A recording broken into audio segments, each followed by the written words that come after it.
మీరు గత 2 సంవత్సరాలుగా రేవంత్ రెడ్డి గారి ప్రభుత్వం తెలంగాణలో అసాధ్యమైనటువంటి అంశాలని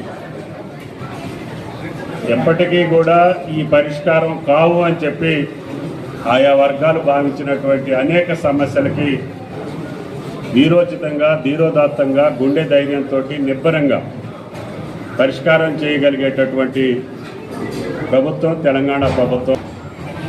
ఈ తెలంగాణలో ముఖ్యంగా బీసీ వర్గాలు ఏనాటి నుంచో కోరుకుంటున్నటువంటి కులగణన, అది రవాణా శాఖ మంత్రుల ఆధ్వర్యంలో ఆయన యొక్క సూచనల మేరకు భారతదేశంలో మొట్టమొదటిసారిగా కులగణన చేసినటువంటి ఏకైక ప్రభుత్వం తెలంగాణ ప్రభుత్వం, రేవంత్ రెడ్డి గారి ప్రభుత్వం, పొన్నం గారి ఆధ్వర్యం. ఈనాడు కులగణన ద్వారా బీసీలకి రాజకీయపరమైనటువంటి అవకాశాలే కాకుండా సామాజిక పరమైనటువంటి ఉద్యోగపరమైనటువంటి అన్ని రకాలుగా ఈ కులగణనని చేసి ప్రకటించడం ద్వారా ఈనాడు కేంద్ర ప్రభుత్వం కూడా తల వంచి తెలంగాణ ప్రభుత్వం చేసిన నిర్ణయానికి బలహీన వర్గాలకి సహాయం అంతేకాకుండా మాదిగ ఉపకులాల్లో అనేక సంవత్సరాలుగా రావణ కాష్టంగా ఉన్నటువంటి సమస్య కేటగరైజేషన్, ఏబిసిడి వర్గాలు ఎవరూ పరిష్కరించలేదు. కానీ తెలంగాణ ప్రభుత్వం రేవంత్ రెడ్డి గారి అధ్యక్షతన మేము తీర్పు వచ్చిన 1 నెల రోజుల్లోనే ఆ యొక్క కేటగరైజేషన్ని పరిష్కరించి మాదిగ ఉపకులాలకు ఉపశమనం కల్పించి వాళ్ళ యొక్క జీవిత కోరికల్ని తీర్చినటువంటి ఘనత తెలంగాణ ప్రభుత్వాన్ని. ఈ ప్రభుత్వం 13,000 కోట్ల రూపాయలు ఖర్చు పెట్టి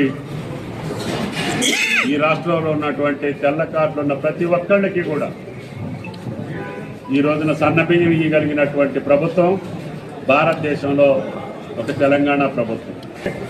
అక్కసుతోటి అసూయతోటి అధికారం కోల్పోయినటువంటి వాడు కొంతమంది, అధికారం కోసం ఆరాటపడేవాడు కొంతమంది, అబద్ధాలతోటి అసత్యాలతోటి ప్రజల్ని మభ్యపెట్టి ప్రతి ఎన్నికల్లో కూడా కంటోన్మెంట్ ఎన్నిక వస్తే మీకు ఇది రిఫరెండం, మేము గెలవబోతున్నాం, మీ ప్రభుత్వం ఊడిపోతుందని చెప్పారు.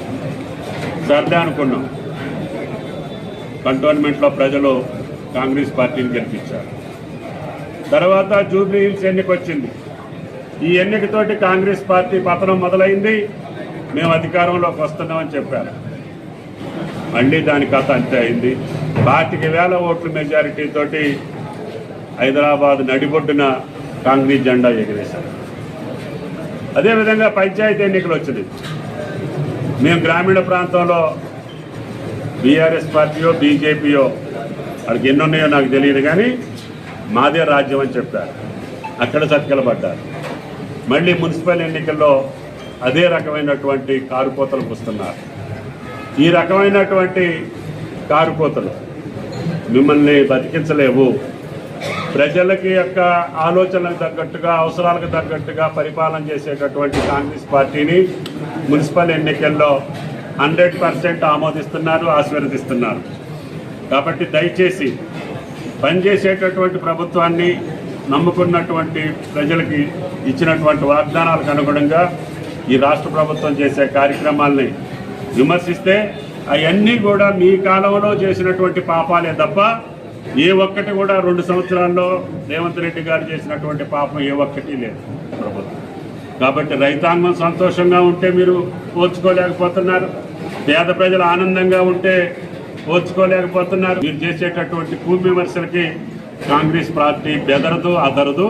మళ్ళీ మున్సిపల్ ఎన్నికల్లో కూడా 100% గెలవబోతున్నాం ప్రజల ఆశీర్వాదంతో అని చెప్పి మీకు ఈ సందర్భంగా మనం చెప్తున్నాం. తెలంగాణ రాష్ట్రం మొత్తం మీద మున్సిపల్ ఎన్నికల్లో మీరు కాంగ్రెస్ పార్టీని గెలిపించండి, మీ పట్టణాలను బాగు చేసుకోండి.